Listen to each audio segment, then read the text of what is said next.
6 de la mañana, 10 minutos, está con nosotros don Héctor Palau Saldarriaga, director del Clásico RCN, una de las personas que más conoce del ciclismo en Colombia, miembro de nuestra casa de RCN. Don Héctor, muchas gracias por acompañarnos. Buenos días. Luis Carlos, un gran abrazo, muy buenos días para usted y toda nuestra audiencia. ¿Cómo está usted? Muy bien, muchas gracias, don Héctor. Usted fue el primero que confirmó esta infortunada noticia ayer. Don Héctor, ¿qué más sabemos de Egan? ¿Qué dice su equipo?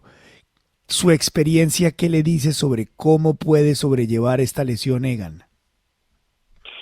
Pues Luis Carlos, primero son esas noticias que uno quisiera ser el último o no darla, ¿cierto?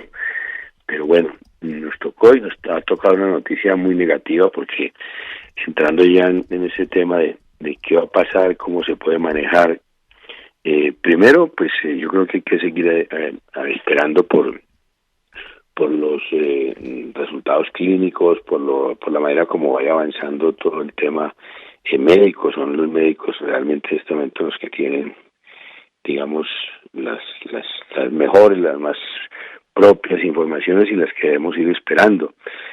Pero por los dictámenes iniciales, por lo que ha venido pasando hasta el momento, el tema es muy, muy complicado. Yo creo que lo primero que tenemos que estar anhelando y pidiendo a Dios en la vida es por la salud del hombre, de la persona, del joven, de Egan Bernal como tal, y luego pensar en las posibilidades deportivas de Egan, porque cuando uno habla de un tema de pulmón, y habla de dos vértebras, habla de fémur, habla de rótula, pues realmente es una complicación que uno dice, gloria a Dios no pasó más, porque si el impacto, imagínese usted, no es el que se dio, sino que hubiese sido en la cabeza, uno dice que hubiese estado pasando, y esto nos ha recordado pues otras situaciones difíciles que hemos tenido que enfrentar, como la de Soler, por ejemplo, y usted recuerda, era un chico que iba de la mejor manera, un chico que se perfilaba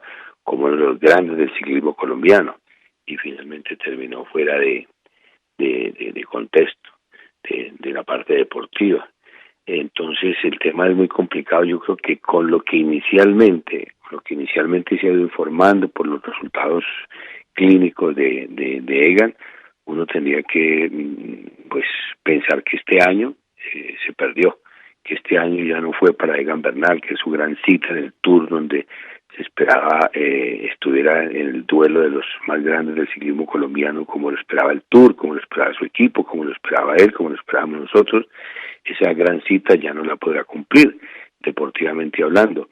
Y pues a partir de allí, ¿qué queda? Muy poco, porque aquí hablamos de 4 meses de recuperación, y 4 meses de recuperación es hablar de final de mayo, y su salud se recupera, pero luego viene todo el proceso deportivo, competitivo, la readaptación física, la puesta a punto deportiva, o sea que este es un año que prácticamente se perdió ya para nuestro gran ciclista, para el ciclismo y para Colombia en particular. Héctor, buenos días, lo saluda Juan Lozano, con el corazón roto como todos los colombianos. Esto que usted nos dice es triste, es desolador, pero hay un panorama de recuperación. Egan puede recuperarse. ¿Qué tan grave es este conjunto de lesiones frente a las que había sufrido en el pasado? Doctor, un gran abrazo, me encanta mucho escucharlo. Bueno, escucharlo aquí en el teléfono porque los escucho todos los días en el noticiero. Es muy delicado frente a lo que él había sufrido, porque pues recordemos que Egan cuando tuvo tal vez su peor accidente fue cuando se privó de ir al Giro de Italia. No pudo estar y fue un tema de clavícula, pues fue un tema que lo inhabilitó para ir al Giro de Italia, que estaba muy en el comienzo de temporada, pero eso finalmente lo margina del Giro y obliga a su equipo a ponerlo para el Tour de Francia. Es el mismo Tour que termina ganando Egan.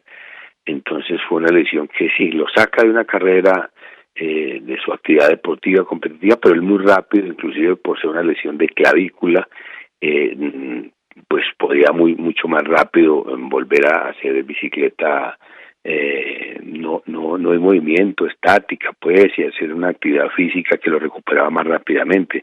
Aquí hablamos del eje, que es una rótula. Hablamos de una parte importante de su ejercicio, de su trabajo, que es un fémur. Es decir, hablamos de extremidades inferiores que son fundamentales para la práctica ciclística. Y aparte de eso, pues hablamos de pulmón, imagínense el sistema respiratorio, hablamos de 2 vértebras, exposición de la máquina, o sea que su condición de retorno a la práctica deportiva es muchísimo. Yo creo que no sé, no sabría yo, pues eso es un tema tan médico que es atrevido de parte de uno decirlo, pero es muchísimo más, y no podría ponerlo en porcentajes, pero es muchísimo más que lo que le ha pasado a Egan, que ha sido víctima de muchos y aparatosos accidentes. Pero este no fue aparatoso, pero sí fue muy agudo, muy aguda la complicación clínica que hoy tiene.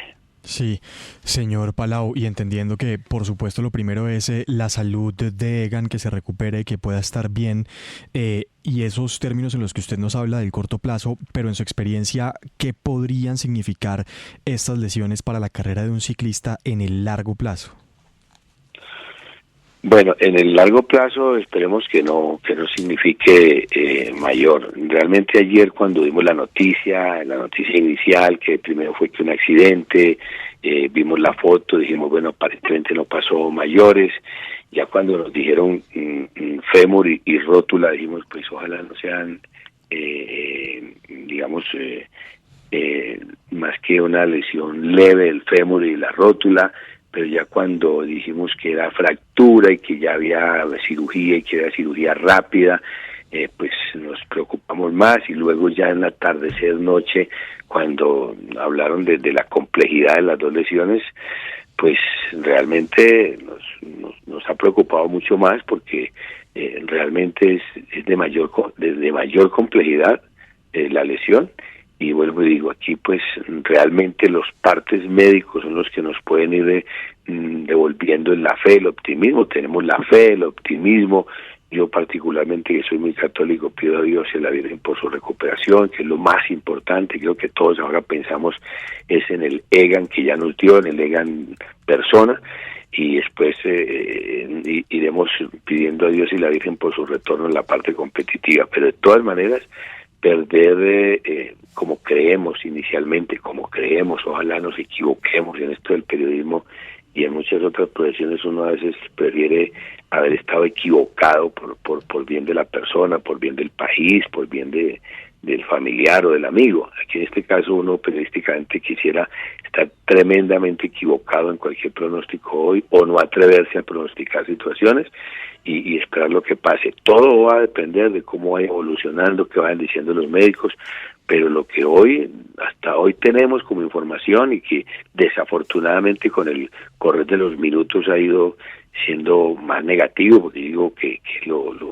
el primer impacto nos dejó a nosotros como que una caída, y luego ya se nos fue complicando la noticia. Yo creo que lo de hoy es mínimo. Este año Egan no estaría en ninguna actividad competitiva, no estaría inscrito para las grandes carreras. Profesor Palau, con los buenos días, le saluda William Calderón. Lo primero que piensa uno es cómo es posible que le pase esto a un ciclista de la talla de Egan Bernal, al primer colombiano campeón del Tour de Francia. ¿En qué condiciones entrenan nuestros ciclistas en las carreteras del país? Y usted que ha recorrido el mundo entero y las carreteras del mundo entero, ¿cómo entrenan los ciclistas en el mundo? Aquí hay falta de condiciones. Ese es un debate de fondo que comienza a darse después de ver lo que le ocurrió a Egan Bernal, el profesor Palau. William, un gran abrazo. El tema es muy difícil. Miren, en el caso particular, muy particular del Ineos, y en este caso, para hacer este Ineos, que es la situación de ayer, el Ineos tenía una custodia, un acompañamiento muy especial de la Policía Nacional, y en particular de la Dirección de Tránsito y Transporte. Tenía acompañamiento todos los días para todas las acciones que ellos estaban emprendiendo, para todos los entrenamientos. Ellos reportaron, ellos hablaron con la policía, y la policía indiscutiblemente que tenemos una policía que colabora muchísimo con el ciclismo. Pero primero, usted entenderá que la policía no puede estar acompañando a los 30 equipos que hay del ciclismo colombiano, que además nunca entrenan en conjunto. En algunas ocasiones, cuando hacen una precarrera, una prevuelta, un preclásico, cuando se trasladan para una clásica, van en grupo, pero normalmente los ciclistas entrenan por separado. Máximo de un equipo entrenan 2 o 3 que viven en la misma región, o 4 o 5 que viven en la misma región, pero no todo el equipo vive en un mismo sitio, como para decir, busquemos un acompañamiento. Normalmente, ¿cómo entrenan? Normalmente los ciclistas llevan una persona, una moto, o llevan un carro. Cuando son 2 o 3 se unen para tener ese apoyo en las carreteras. El INEOS tenía un acompañamiento de la Policía de Tránsito, el mismo general Castro, el mismo coronel Castro estaba al pendiente de esta situación, conocían las jornadas de cada día del INEOS, que es el subdirector de la Policía Rural de Colombia. Sí. Entonces estaban pendientes. Pero normalmente entrenan sin acompañamiento de policía, sin cierre de carreteras, porque le reitero, no es posible. Y tienen, por ejemplo, Raúl Mesa va y acompaña, o su hijo acompañan a un grupo de corredores que están en Antioquia del orgullo del EPM Scott, o Héctor Manuel Castaño acompaña parte de su equipo que está en Antioquia, entonces va un carro. Pero, por ejemplo, hay momentos en que si salen 7 corredores a entrenar y va un carro acompañándolos, habrá un momento en que los 7 no están juntos porque unos tienen mayor nivel que otros y unos hacen más fondo que otros. Entonces es muy, muy complicado. No siempre los corredores van a hacer el mismo tipo de entrenamientos, porque hay unos que son escaladores, otros que son pasistas, rodadores, sprinters. Es un tema demasiado complejo. La policía tiene un gran apoyo en las carreras, en algunas situaciones como estas, pero pues la imprudencia, el irrespeto del peatón, lo que pasa con el semoviente que a veces está en la carretera, son situaciones demasiado complejas. Profe, sí, es que eso es lo que estábamos pensando. Normalmente siempre estamos registrando ese tipo de accidentes, lamentablemente, y siempre es un señor de un microsueño, un camión que se salió, que no respetó algo que había en la vía. En este caso es un tema realmente de desconcentración, porque lo que uno ve es que el bus estaba parado, estaba como en su actividad normal, y que él se estrelló contra él. ¿Fue un tema de desconcentración de Egan que puede pasar? Sí, mire, ayer cuando el general Juan Alberto Libreros pues daba su declaración, me refiero al director de Policía de Tránsito de Colombia, daba su declaración, que fue la primera que escuché en torno a cómo había sido el accidente, porque no había mucha información. Todos inicialmente, creo que el país, cuando se habló del accidente de Egan, ahí mismo fue irresponsabilidad del conductor, esos transportadores. Pero no, como usted lo explica, y lo explicó ayer muy bien el general Juan Alberto Libreros y luego el coronel Juan Carlos Castro, la buseta para a dejar un pasajero, estaba sobre la berma, un poco salido sobre la carretera, pero parece que era normal el estacionamiento.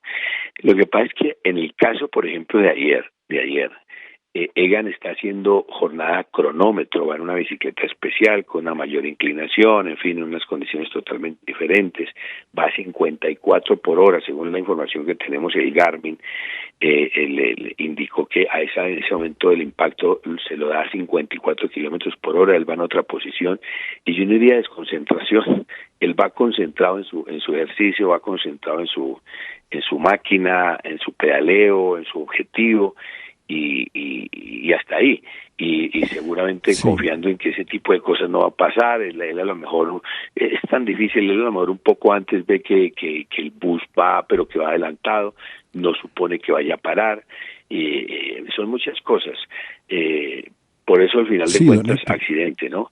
El ciclista trata de coger la curva de la mejor manera, pero a veces encuentra un poco de aceite en la carretera y resbala y cae. Son tantas situaciones y tanta complejidad que tiene este tipo de momentos para un deportista que Que hay que, eso sí, revisar, Sí, hacer cultura ciudadana, cultura del conductor, cultura del peatón, justamente eso, cultura de todos. don Héctor, justamente eso, don Héctor, lo saluda Fernando Quijano. Detrás de este accidente, un campeón del Tour que le está dando la vuelta al mundo, está el problema de movilidad de quienes usan las bicicletas. La subida a Las Palmas, la subida al Verjón, por supuesto, la subida a Patios, la vía al aeropuerto en Cali es llena de ciclistas, pero el Ministerio de Transporte, la Agencia Nacional de Tránsito, como que seguimos con todas las medidas de tránsito que tienen que ver con el ciclista obsoletas, como que no las hemos actualizado. ¿Qué les recomienda? Bueno, yo creo que lo primero que tendría uno que decir es que tengamos conciencia. Yo creo que es lo primero, porque muchas veces se pueden tomar medidas, pero no respetarlas, porque cada quien se siente dueño de la vía, como muchas veces pasa. Entonces, yo creo que lo primero es que todos, absolutamente todos, los ciclistas, los transportadores del público, del servicio público, de pasajeros, de carga, los que manejamos un carro particular, los que manejamos una moto, tenemos que tener conciencia de compartir la vía, primero. Segundo, yo creo que los mismos peatones, porque a veces hay imprudencias de los peatones, y también los mismos ciclistas, todos, absolutamente todos tenemos que tener conciencia, porque si, mire usted, se hacen puentes peatonales y la gente no va por el peatonal. Se hacen ciclovías y muchas veces los ciclistas en Bogotá, que es donde vivimos y donde podemos más hablar, el ciclista, a pesar de que hay ciclorrutas, ciclovías, no va por la ciclorruta, por la ciclovía y se mete por entre los carros. No me explico por qué. Muchas veces los ciclistas, y cuando hablo de ciclista no hablo del ciclista competidor, deportista, sino del ciclista en común, el que usa su bicicleta para transportarse, el que usa su bicicleta como tema recreativo. No somos conscientes de que tenemos que también respetar unas normas, que también debemos, montados en una bicicleta, hacer el pare, como se hace en una ciclovía un domingo aquí en Bogotá, que hay unos chicos pidiendo que hagan el pare. Entonces tenemos que tener todos conciencia. A mí me parece que lo primero, antes que pensar en construir más vías o no sé qué, es indiscutiblemente tener conciencia, todos los que tenemos que ver con la movilidad, en la bicicleta, en la moto, en el carro o por propios medios físicos como peatones, conciencia de que las vías las debemos compartir. Eso me parece a mí que es el primer llamado, el primer objetivo, la primera parte cultural como ciudadanos. Son las 6 de la mañana, 28 minutos. Don Héctor, finalmente, reconstruyendo los relatos de lo que ocurrió, Egan no ve el bus o no puede frenar o el bus está parqueado. ¿Qué pasa? Pues, Carlos, me la pone muy difícil porque, reitero, es un momento en que uno, solo él mañana o esta tarde o en cualquier momento podrá decir y dar luz a esa respuesta. ¿Qué pasó? ¿Qué pasó, Egan? ¿Cómo explica, cómo defina, cómo nos cuenta ese momento que todos quisiéramos saber? Porque es muy, muy, muy difícil. A lo mejor, vuelvo y digo, él va y ve el bus a una distancia y se concentra más en su ejercicio y no piensa en el bus.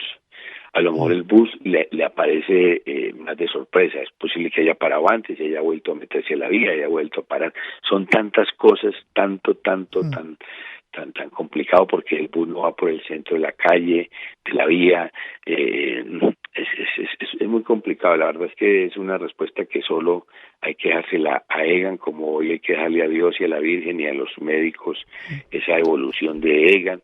Hay muchas cosas que son hipotéticas, que en este momento son especulativas, que todos quisiéramos saber con más precisión, pero que atrevidamente muchos decimos de estas cosas, siempre esperando lo mejor para Egan. Sí, totalmente de acuerdo. Vamos a esperar a que sea el mismo Egan quien nos cuente y que su mejoría sea pronta, rápida y eficiente. Don Héctor, muchas gracias como siempre por darnos unos minutos aquí en la FM. Es usted muy amable, muy gentil. No, Luis Carlos, un gran abrazo para usted, para toda la mesa, excelente mesa de trabajo que está hasta ahora en la FM. Y bueno, reiterar, pedir a Dios y a la Virgen para que Egan, muy pronto, ante todo Egan, el Egan ser humano, podamos tenerlo de nuevo entre nosotros.